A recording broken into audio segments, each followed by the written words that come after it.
Lo conocemos como el atleta olímpico más condecorado de todos los tiempos. 28 medallas cuelgan de su cuello en la historia, un testamento de disciplina y poder sobrehumano. En la piscina, Michael Phelps era un titán, una fuerza de la naturaleza, una leyenda viviente a la que nadie podía vencer. Pero lejos de los focos y los aplausos, su competencia más brutal no estaba en el carril de al lado, estaba en el silencio de su propia mente. Tras cada victoria olímpica, caía en un vacío, una oscuridad que amenazaba con consumirlo todo. El hombre que parecía respirar bajo el agua se estaba ahogando en tierra firme. La depresión y la ansiedad lo acorralaron hasta un punto en el que llegó a pensar que su vida ya no tenía valor. Fue entonces cuando libró su carrera más importante, la carrera por su vida. Buscó ayuda, habló de su dolor y convirtió su vulnerabilidad en su mayor fortaleza. Porque Michael Phelps nos enseñó que la verdadera victoria no siempre es llegar primero, sino encontrar el coraje para seguir nadando, incluso cuando la corriente está en tu contra. Imagina la escena. Pekín, año 2008. El mundo entero contiene la respiración mientras un hombre se lanza al agua. Su cuerpo, una escultura de músculo y determinación, se mueve con una fluidez que desafía la física. Es Michael Phelps. Para millones de personas no es solo un atleta, es la personificación del éxito, una fuerza de la naturaleza. Cada brazada es perfecta, cada viraje impecable. Una medalla de oro, luego otra y otra más, hasta sumar 8 en unos mismos juegos. Una hazaña que roza lo divino, que lo consolida en el imaginario colectivo como un dios del Olimpo moderno. El tiburón de Baltimore. La máquina de Baltimore, un semidios acuático nacido para romper récords. Y lo hizo. Repitió su dominio en Londres 2012, acumulando más oros, cimentando una leyenda que parecía inalcanzable, intocable. Desde fuera, la imagen era perfecta. Un campeón, sonriente, envuelto en la bandera de su país, con el peso del oro colgando de su cuello.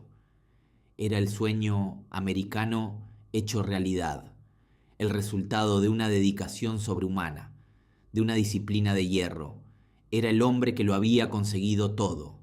Sin embargo, hay una historia que las cámaras no capturan, una que empieza justo cuando los focos se apagan y el estruendo de la multitud se convierte en un silencio ensordecedor en una solitaria habitación de hotel. Tras cada ceremonia, tras cada himno, tras cada récord pulverizado, algo crecía en su interior. No era orgullo, no era satisfacción, era un vacío, un eco hueco en el centro de su ser que se hacía más grande y más profundo con cada nueva victoria. Las medallas eran frías al tacto, objetos inanimados, incapaces de devolverle el calor que la aclamación del público le daba por unos instantes. Había pasado toda su vida persiguiendo un objetivo, un número en un cronómetro, un lugar en lo más alto del podio. Y, ahora que estaba allí, en la cima del mundo, se daba cuenta de que estaba terriblemente solo. La pregunta que lo atormentaba en la oscuridad no era ¿cuál es el siguiente récord?, sino una mucho más aterradora. ¿Y ahora qué? Esta sensación, este abismo, lo siguió de Pekín a Londres. Cada triunfo se sentía como un parche temporal sobre una herida que no dejaba de sangrar. El mundo veía al campeón, pero él sentía al impostor, al hombre que sonreía para las fotos mientras por dentro se desmoronaba. La natación, que había sido su santuario, su propósito, se había convertido en una jaula de oro. Competía por inercia, por las expectativas de un planeta que exigía ver al dios, no al hombre que sufría debajo del gorro y las gafas. El final de los Juegos de Londres debería haber sido una liberación, su anunciado retiro. Pero al alejarse de la piscina, el vacío se convirtió en un abismo negro, sin la estructura brutal de los entrenamientos, sin la adrenalina de la competición, se encontró a la deriva. ¿Quién era Michael Phelps si no era el nadador? La identidad que había construido durante 2 décadas se había desvanecido y lo que quedaba era un joven perdido, asustado y profundamente deprimido. El hombre que dominaba el agua se estaba ahogando en tierra firme. Cada día era una lucha, no contra un rival en el carril de al lado, sino contra los demonios que nadaban en su propia mente. La leyenda del Olimpo estaba librando su batalla más dura, lejos de las cámaras y los aplausos, una batalla por su propia supervivencia. Porque descubrió, de la forma más cruel que se pueden tener, 22 medallas olímpicas colgadas en la pared, y aún así sentir que no tienes absolutamente nada. El brillo del oro no podía iluminar la oscuridad que se había apoderado de su alma, y ninguna victoria en la piscina podía llenar ese insaciable vacío existencial. El año 2012. El mundo vitoreaba, las cámaras destellaban y el oro olímpico colgaba pesado y glorioso de su cuello. Había hecho lo que ningún otro ser humano.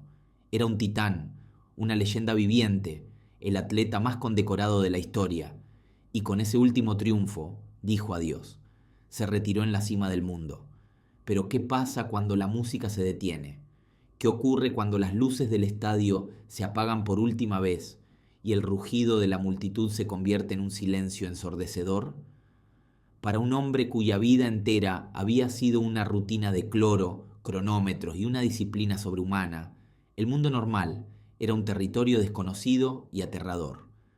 La estructura que lo había sostenido desde niño se desvaneció. Despertar, sin un entrenamiento a las 5 de la mañana, sin un objetivo claro en el horizonte, sin la presión que lo había forjado, fue como flotar a la deriva en un océano infinito y oscuro. La persona que el mundo conocía ya no existía, y él no sabía quién era la persona que quedaba. Esa pregunta sin respuesta comenzó a carcomerlo por dentro. La oscuridad, que siempre había sido una sombra lejana, ahora se abalanzaba sobre él con una fuerza implacable. Los días perdieron su forma, las noches se volvieron un escape, y el vacío que sentía en su interior lo empezó a llenar con decisiones equivocadas. Era un grito de ayuda silencioso, una batalla que estaba perdiendo lejos de las piscinas que lo habían hecho invencible. Y entonces ocurrió, el punto de quiebre visible para todos. Una noche, las luces intermitentes de una patrulla de policía iluminaron su caída, un arresto por conducir bajo los efectos del alcohol. La noticia se esparció como un incendio. El héroe nacional, el modelo a seguir, era ahora la cara de la vergüenza en los titulares de la mañana. La humillación pública fue aplastante, pero no fue nada comparada con la guerra que se desataba en su mente. Ese arresto fue el catalizador. El golpe final que lo hizo derrumbarse por completo. Al llegar a casa, no buscó consuelo, no llamó a nadie, simplemente cerró la puerta de su cuarto y se dejó consumir. Durante los siguientes 5 días, el mundo exterior dejó de existir. Las cortinas permanecieron cerradas, bloqueando un sol que parecía burlarse de su tormento. No comía, apenas dormía. Se sentaba en la oscuridad solo, con la única compañía del eco de sus propios fracasos. Cada medalla ganada, cada récord roto, ahora se sentía como una mentira, un disfraz, que ocultaba a un hombre roto e incompleto. Su cuarto no era un refugio, se había convertido en una celda, una tumba autoimpuesta donde se enfrentaba al monstruo que había ignorado durante años, él mismo. El silencio era atronador, interrumpido solo por pensamientos que giraban en una espiral descendente. Vergüenza, decepción, la sensación de haberle fallado a todos los que alguna vez creyeron en él, y lo que es peor, la sensación de haberse fallado a sí mismo de la manera más profunda posible. Y en la profundidad de esa celda, rodeado de la oscuridad más absoluta que jamás había conocido, una idea terrible tomó forma. No como un pensamiento pasajero, sino como una conclusión lógica, como la única solución a un dolor que se sentía infinito. Fue entonces cuando lo confesó, quizás primero a sí mismo, en un susurro quebrado por el llanto. Por primera vez en su vida, ya no quería estar vivo. No era un deseo de morir, sino un deseo desesperado de que el dolor simplemente se detuviera. Era la rendición total, la creencia de que el pozo era tan profundo que ya no había forma de salir y que la única paz posible se encontraba en el final. Había tocado el fondo más oscuro y solitario imaginable. El eco de los aplausos se había vuelto un ruido sordo, un zumbido constante que ya no podía acallar. El brillo de las medallas no era suficiente para iluminar la oscuridad que se cernía sobre él. Fue entonces, en su punto más bajo, cuando las personas que realmente importaban decidieron que ya era suficiente. No fue un ataque, sino un rescate. Se reunieron en la sala de su casa, el mismo lugar donde exhibía sus trofeos con orgullo. Estaba su madre, con los ojos enrojecidos pero la mirada firme, su hermano mayor, el que siempre lo había protegido, y sus amigos de la infancia, aquellos que lo conocían mucho antes de que el mundo coreara su nombre. La intervención fue un torrente de amor y de verdades dolorosas. Cada voz era un recordatorio de la persona que estaban perdiendo, del hijo, del hermano, del amigo que se desvanecía detrás de la figura pública. Le hablaron no al campeón, sino a Michael. Le contaron cómo su ausencia dolía, cómo sus llamadas sin respuesta pesaban, cómo el brillo en sus ojos se había extinguido, reemplazado por una neblina de evasión y dolor. No hubo gritos ni acusaciones, y solo el peso aplastante de su preocupación. Y por primera vez en mucho tiempo, Michael no pudo defenderse. La armadura de laureles y Records se agrietó, y la vulnerabilidad que tanto había intentado ocultar quedó al descubierto. Se vio reflejado en las lágrimas de su madre y entendió. Entendió que la batalla más importante de su vida no se libraría en un estadio, sino dentro de sí mismo. Y la estaba perdiendo. El viaje al centro de rehabilitación fue silencioso. Cada kilómetro que pasaba lo alejaba más del mundo que conocía, un mundo de focos, contratos y expectativas. Al cruzar las puertas de aquella institución, sintió como si le arrancaran la piel. Nadie le pidió un autógrafo. Nadie mencionó su último récord.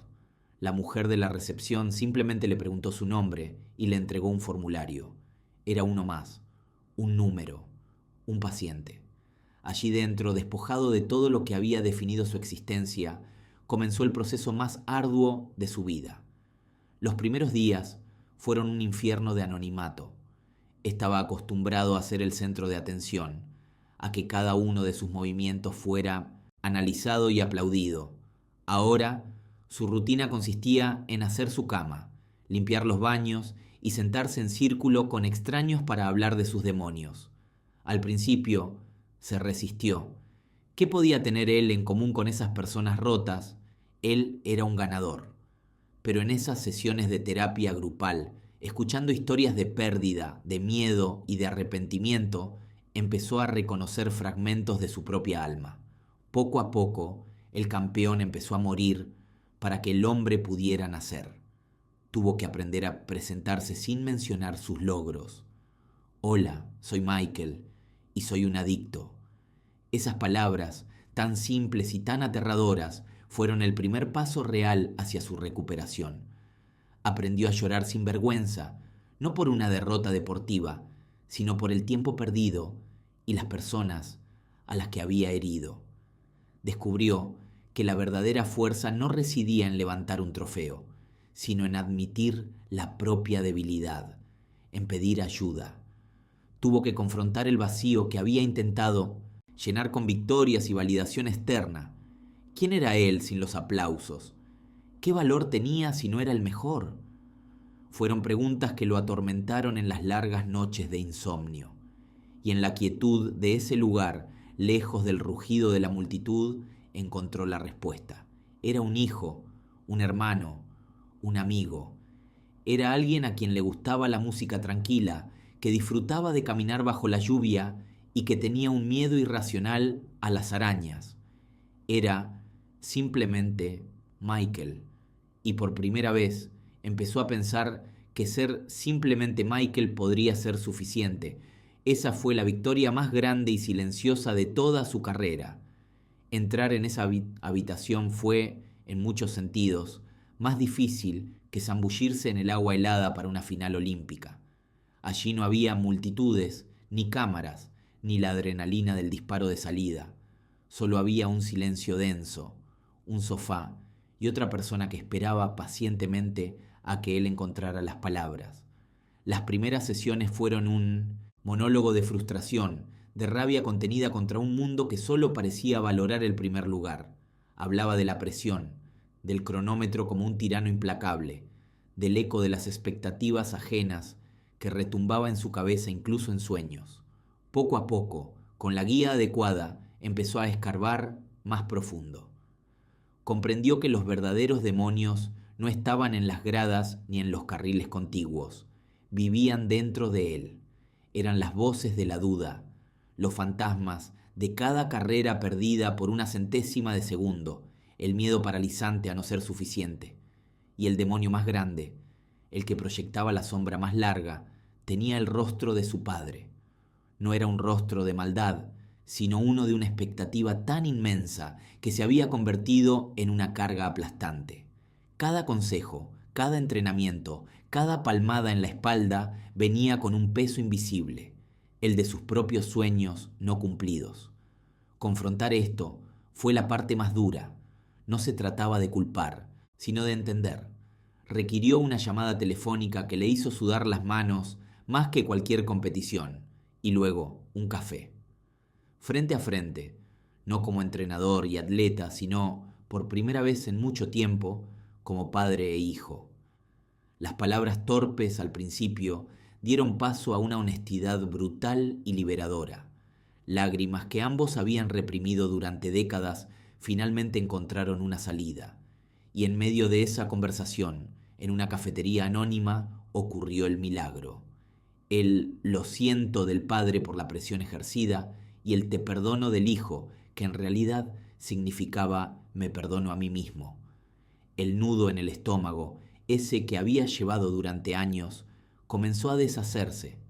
Con ese peso levantado, pudo ver todo lo demás con una claridad asombrosa. Una tarde, de pie en su sala de estar, se quedó mirando el estante donde se acumulaban sus trofeos. Oro, plata, bronce. Brillaban bajo la luz, pulcras e imponentes. Durante toda su vida había creído que su reflejo en ese metal era la única imagen válida de sí mismo, que su valor, su identidad, estaba forjada en esas victorias. Pero ahora solo veía metal, frío, recordatorios de momentos de gloria, sí, pero no la suma total de su existencia. Su valor no estaba colgado en una pared, estaba en la valentía de haber pedido ayuda. Estaba en las cicatrices invisibles de cada vez que se había levantado después de caer. Estaba en su capacidad de sentir, de perdonar, de conectar. Descubrió que valía por ser quien era cuando salía del agua, no solo por lo que hacía dentro de ella. Y entonces, una mañana tranquila, sintió el llamado. No era una orden, ni una obligación, era un susurro. La idea de volver a la piscina ya no le provocaba ansiedad, sino una extraña curiosidad. Condujo hasta allí, sin el bolso de entrenamiento, sin el cronómetro, sin ningún objetivo. El olor a cloro lo recibió como un viejo conocido. El eco del recinto vacío era casi sagrado. Paró al borde del agua y la miró. Recordó la tensión, la concentración feroz, el pulso acelerado. Pero esta vez era diferente. No había nadie a quien impresionar. No había ningún récord que batir. Se quitó la camiseta, sintió el frío del borde en sus pies y sin pensarlo más, se zambulló. El agua lo abrazó. El silencio bajo la superficie fue absoluto, pacífico. Empezó a nadar sin técnica perfecta, sin explosividad. Solo el ritmo constante de sus brazadas, el sonido de su propia respiración, la sensación del agua deslizándose por su cuerpo. Ya no era un campo de batalla, era un refugio. Cada brazada era una meditación, un acto de redescubrimiento. Estaba nadando por el simple placer de moverse, de sentirse vivo, de estar en paz consigo mismo. Por primera vez en su vida, nadaba solo por y para él. Para entender la verdadera dimensión de lo que ocurrió en Río de Janeiro en 2016, hay que olvidar por un momento el marcador. Hay que dejar de contar las medallas y mirar más allá del podio. Porque la historia más grande de Michael Phelps en esos Juegos Olímpicos no se escribió con tinta de récords, sino con el agua misma, transformada en un símbolo de liberación.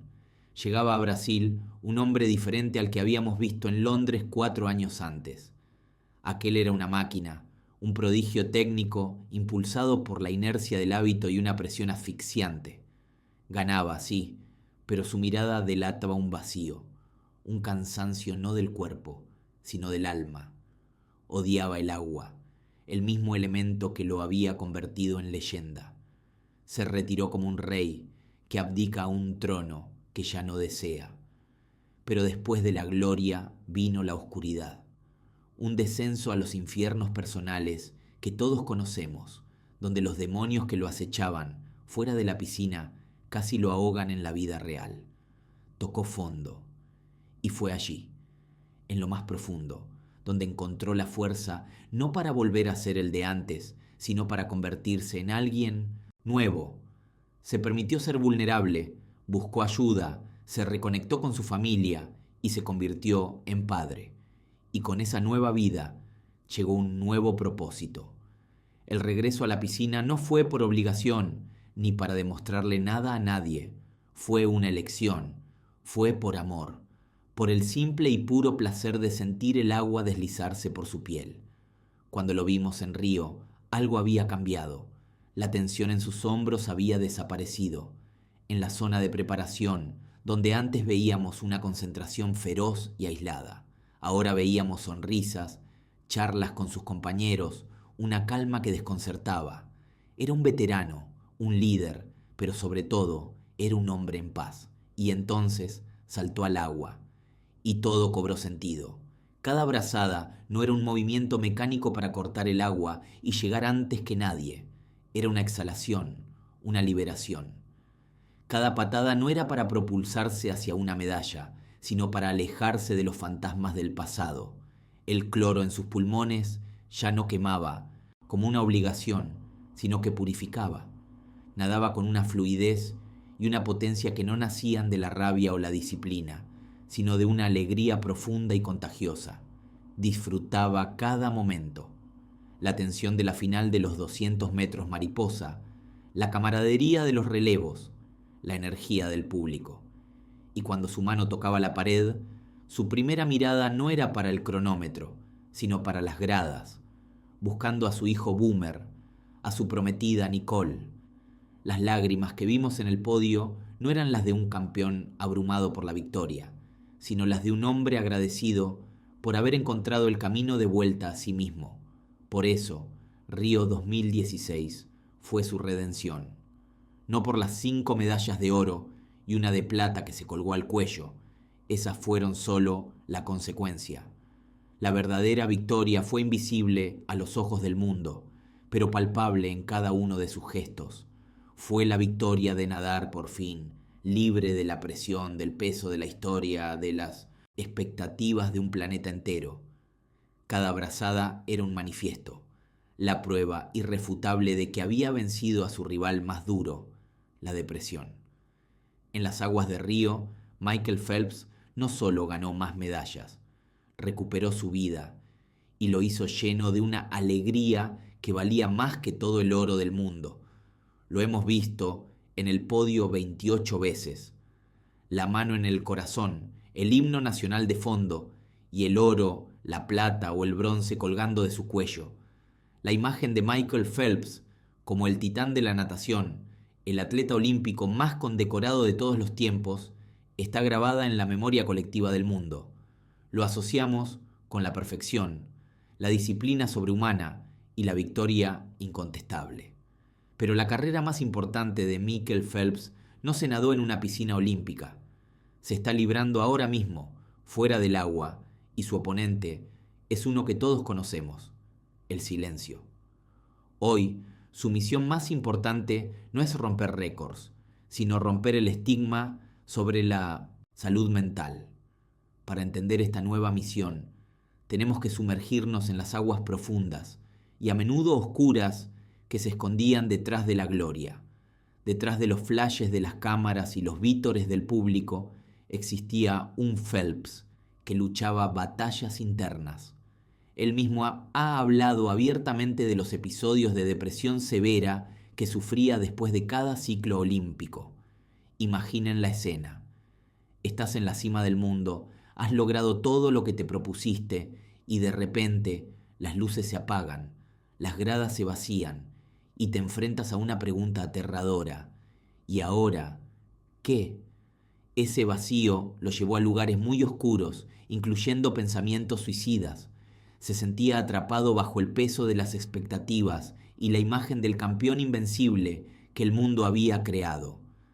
La depresión y la ansiedad no distinguen entre campeones y anónimos.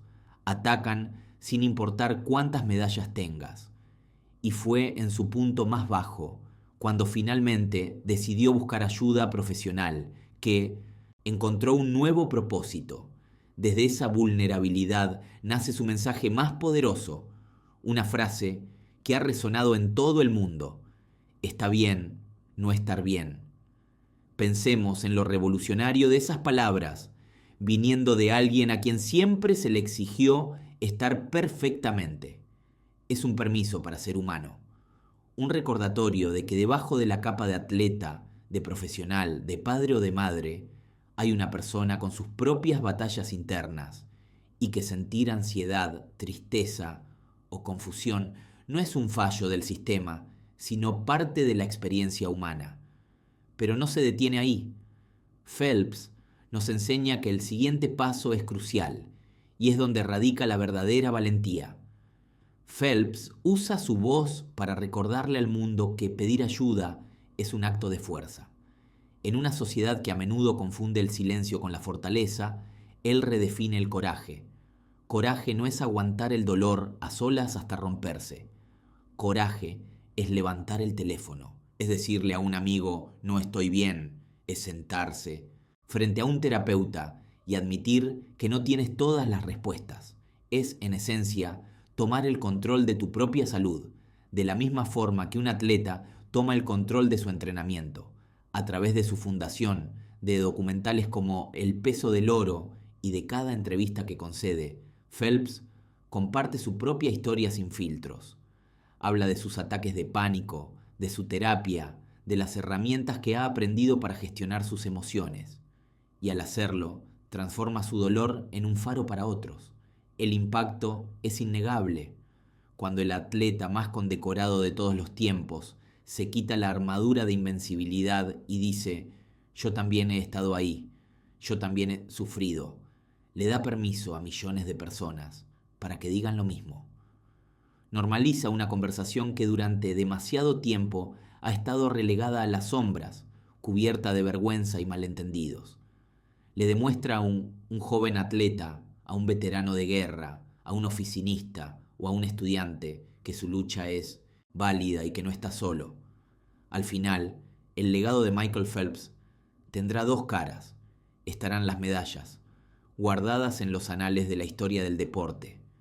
Pero su verdadero triunfo, el que perdurará en las vidas que toque, será el haber enseñado al mundo que la vulnerabilidad no es una debilidad, sino el primer paso hacia la verdadera victoria. Nos ha recordado que la conversación más importante que podemos tener es sobre cómo nos sentimos, y que en la carrera por el bienestar nadie tiene por qué nadar solo. Cuando pensamos en Michael Phelps, vemos el oro, vemos los 28 escalones del podio olímpico, el rugido de la multitud, un atleta de otro planeta diseñado para la perfección. Su cuerpo parecía esculpido para cortar el agua y su mente programada para romper récords. Era la imagen de la invencibilidad. Pero fuera de la piscina, cuando las luces del estadio se apagaban y el silencio atronador de una habitación de hotel lo envolvía, se libraba otra competencia, una mucho más oscura y solitaria, la lucha contra una depresión que lo arrastraba a lo más profundo, un peso mayor que el de todas sus medallas juntas. Phelps el hombre que parecía no poder ser derrotado, confesó haber pensado en quitarse la vida. Y fue ahí, en su punto más bajo, donde encontró su verdadera fuerza. No vino de sus músculos ni de su técnica impecable, vino de una sola frase, la más difícil de pronunciar para un campeón. Necesito ayuda, atreverse a ser vulnerable, romper el mito del héroe indestructible para mostrar al hombre que sufría debajo. Ese fue su momento más valiente, más que cualquier final olímpico. Nos enseñó que la vulnerabilidad no es debilidad, sino el superpoder de los verdaderos campeones. Su legado más grande no está solo en los libros de récords, está en la poderosa verdad de que la batalla más importante siempre es la que libramos por nosotros mismos. La medalla más valiosa que Michael Phelps jamás ganó fue la de salvar su propia vida.